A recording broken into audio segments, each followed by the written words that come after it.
The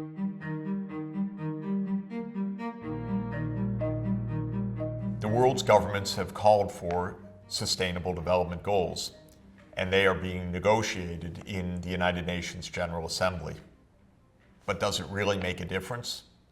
Will a new set of goals somehow help the world to do what it hasn't yet been able to do, to shift from a business as usual and increasingly dangerous path of economic development to a path of true sustainable development? Well, here we can look at some evidence, and I think it's pretty powerful evidence, and that is to ask, what have the Millennium Development Goals meant for the world? The UN adopted in September 2000 in the General Assembly the Millennium Declaration, including the Millennium Development Goals. And as we have talked about at some length, those 8 goals became the centerpiece of the development effort for poor countries around the world. Did they really make a difference? The answer seems to be yes, that there has been a marked acceleration of poverty reduction, disease control, and increased access to schooling and infrastructure in the poorest countries of the world, and especially in Africa, as a result of the Millennium Development Goals. They helped to organize a global effort. Why do goals matter? I think that the answer has many different aspects to it. First, goals really are critical for social mobilization. The world needs to be oriented in a direction to fight poverty or to help achieve sustainable development. But if we don't enunciate for ourselves that that's important, it's very hard in our very noisy, disparate, crowded, congested, overwhelmed world to mobilize a direction and a consistency of effort to achieve any of our common purposes. And so stating the goals helps all over the world for individuals and for organizations and for governments to say, yes, we've agreed. That's a good direction. There's a second aspect that the MDGs showed, and that is pure pressure. When the MDGs were adopted by all governments, governments had to show we're doing something. And even if they were not necessarily so inclined innately or deeply to take on this effort, by being international goals, they knew that progress was going to be reported, or the failure of progress, even worse, was going to be reported. And pure pressures came in where leaders at summit meetings, for example, or at the UN General Assembly would say, how are you doing on the Millennium Development Goals? What steps have you taken? What progress? I saw you didn't make so much progress these past years. That kind of dynamic has been absolutely real. A third way that goals have mattered is in mobilizing what I like to call epistemic communities, or knowledge communities, to be a little bit more prosaic about it. Epistemic communities are networks of expertise, knowledge, and practice around challenges like growing food, or fighting diseases, or designing and implementing city plans. And when goals are set, those communities of knowledge and practice come together. I've watched how the goal to fight malaria, for example, has helped to organize the world's malariologists, that is, the scientists and practitioners who, as a career and as a life calling in many cases, have taken on the challenge of fighting malaria. By virtue of having that goal, that community rose up, said, we as a community of expertise and practice need to do something about it. That's extremely important because governments by themselves, politicians, elected officials, certainly do not have the expertise that exists in these epistemic communities to guide action. And these knowledge communities can make critical recommendations of what actually to do. The MDGs mobilized epistemic communities in malaria control, in HIV/AIDS, in safe health, in primary education, in access to water, in access to energy. How do I know? I watched it happen and I participated in some of it. When I was a director for then UN Secretary General Kofi Annan, we had the Millennium Project under his auspices, which mobilized about 250 experts from around the world of these various epistemic communities to think through in much more detail how the various Millennium Development Goals could actually be achieved. And finally, goals not only mobilize knowledge networks, but they mobilize stakeholder networks as well. What's a stakeholder network? By that I mean that if you're fighting malaria in Ghana or in Tanzania or in Uganda, you need to get around the table. Community leaders, politicians, Ministry of Health, the scientific community, leading non-governmental organizations, perhaps church groups that have a major presence and a participation in the public health sector, international organizations, donor organizations, foundations. It is a roundtable of constituents that needs to be pulled together. And that kind of multi-stakeholder process is essential for the complex challenges of sustainable development and of the fight against poverty, hunger, and disease more specifically. That has happened by conscious design in area after area of the Millennium Development Goals. And it is one of the clearest ways that the mere statement of goals leads to improved outcomes by bringing together these multi-stakeholder processes. I believe that to summarize all of this, no one has ever put it better than President John F. Kennedy 50 years ago in one of the greatest speeches of the modern presidency, which I will refer to shortly at somewhat greater length because I think it is a model also for us. But in his famous peace speech in June 1963, President Kennedy had a word to say about setting goals because he was interested in that speech in setting a goal of peace between the United States and the Soviet Union. President Kennedy said, "By defining our goal more clearly, by making it seem more manageable and less remote, we can help all people to see it, to draw hope from it, and to move irresistibly toward it." That's the essence of the importance of goal setting, helping people to see the goals, and by making them more manageable and less remote, by spelling out how they can be achieved, people can be led to move towards it. And as President Kennedy said on that occasion, to move irresistibly towards the goals. So what have been the accomplishments of the Millennium Development Goals, and what have been their major weaknesses?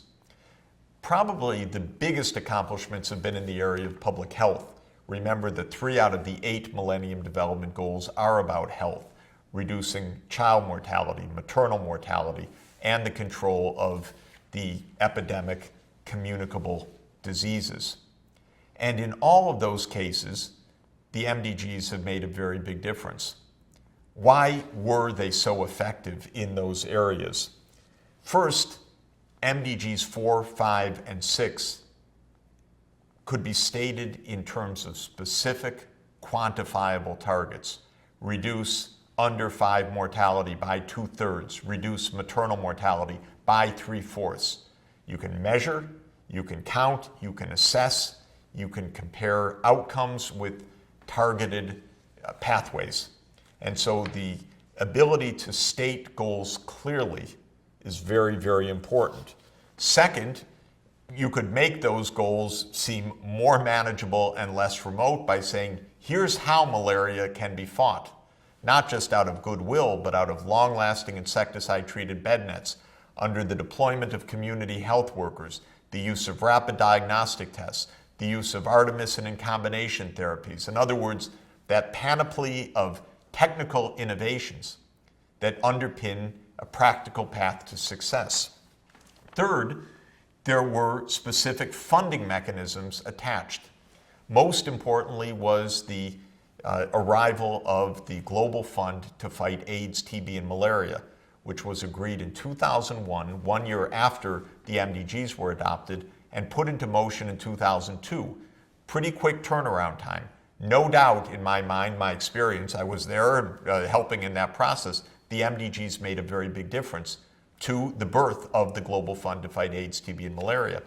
And many individual countries, and I'm happy to say the United States, the leader among them, also took on national efforts motivated by this new will to solve these problems. The U.S. adopted in 2003 the PEPFAR program, which was the emergency program of response to AIDS, where the U.S. has put in billions and billions of dollars to the fight against AIDS in Africa. And in 2005, the United States adopted PMI, the President's Malaria Initiative, also motivated by this new public health will to achieve the Millennium Development Goals. And PMI has played a major role alongside the Global Fund to fight AIDS, TB, and malaria in reducing the malaria burden. Finally, the MDGs succeeded in those areas because of monitoring, measurement, evaluation, and feedback to program design. Now, the MDGs did not work as well in certain other areas. In areas like sanitation, the MDGs are lagging behind.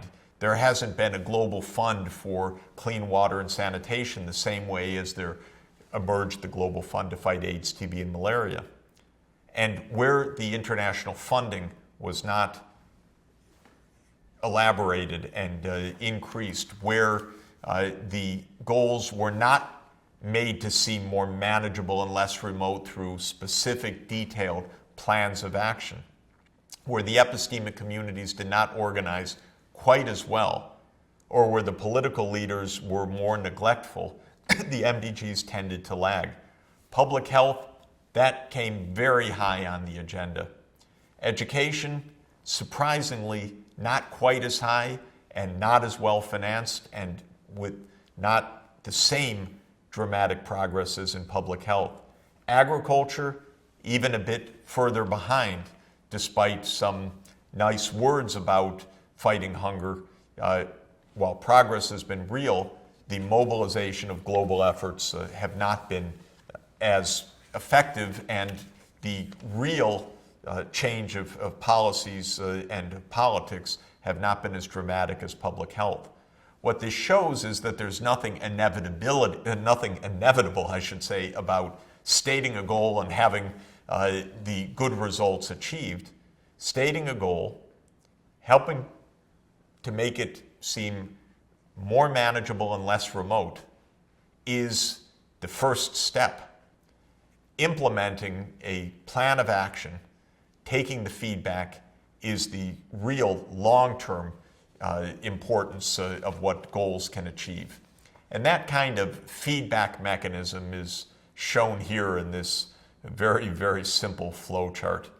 The point that I want to make in this flow chart is that one starts with a set of goals and then with a way to address those goals. Next is to design policies that can implement that program of action.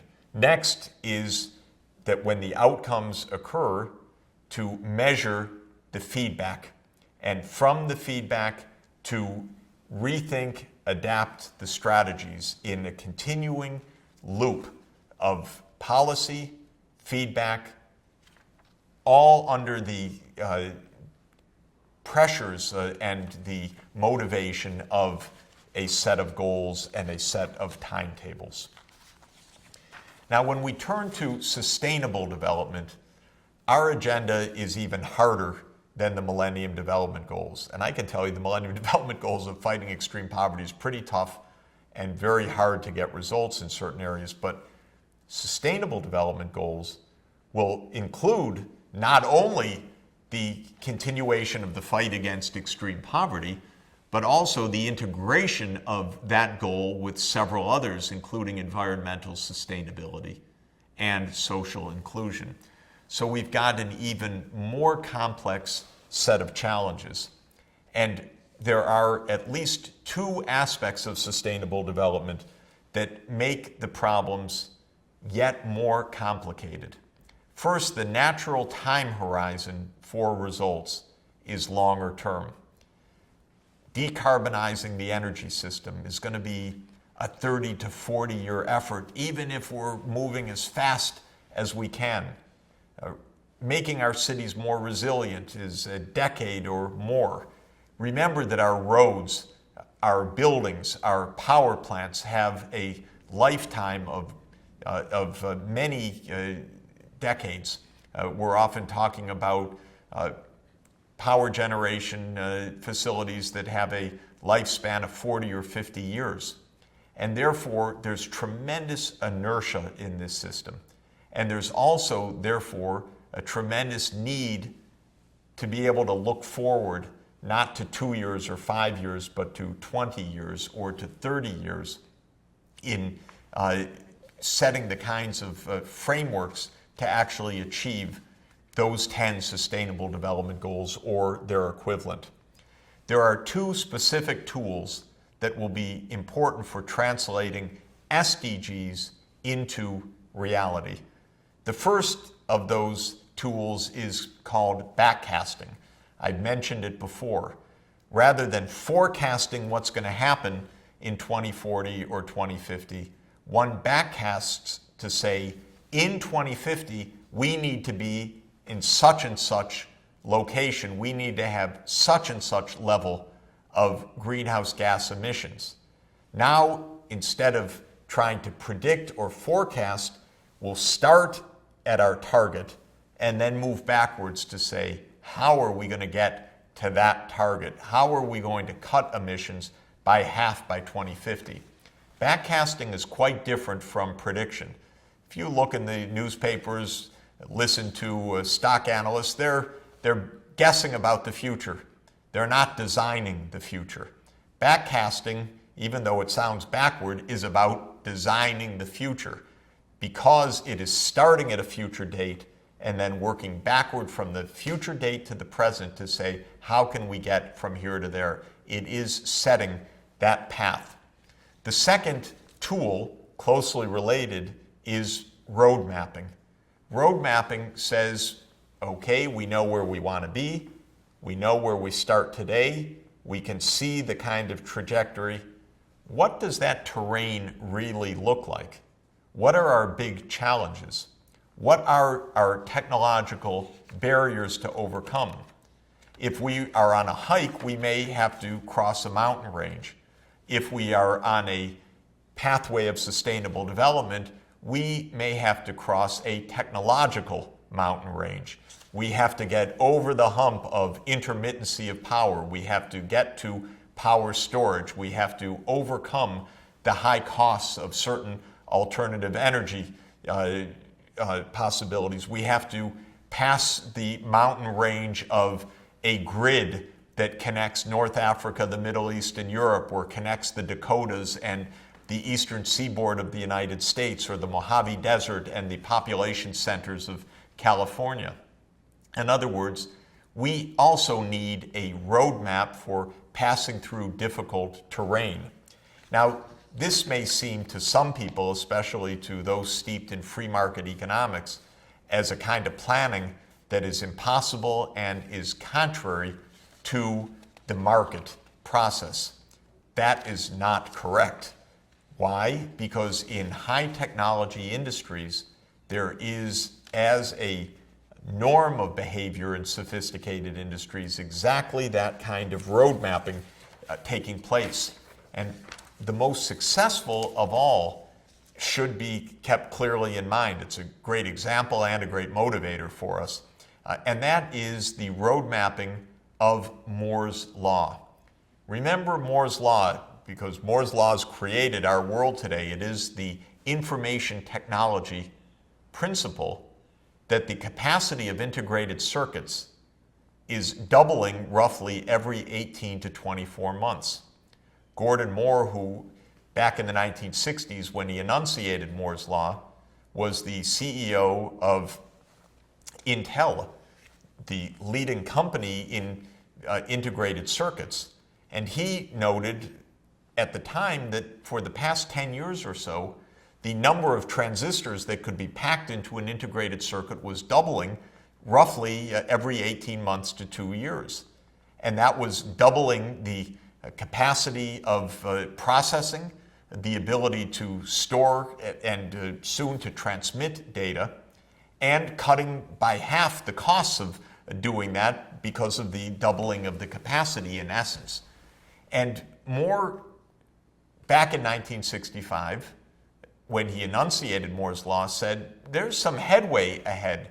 This could go on another decade or 2 decades, more doubling. And of course, that means a tremendous increase of the information capacity of central processing units or storage or ability to transmit enormous volumes of information. All of that has transformed our world. The powerful point is that Moore's law has continued roughly for half a century since Gordon Moore first enunciated it. And we've had roughly a billion-fold improvement in the capacity to process, store, and transmit information. And therefore, we live in a world of interconnectedness of information that was unimaginable at the time that Gordon Moore first enunciated this principle. But how was it achieved?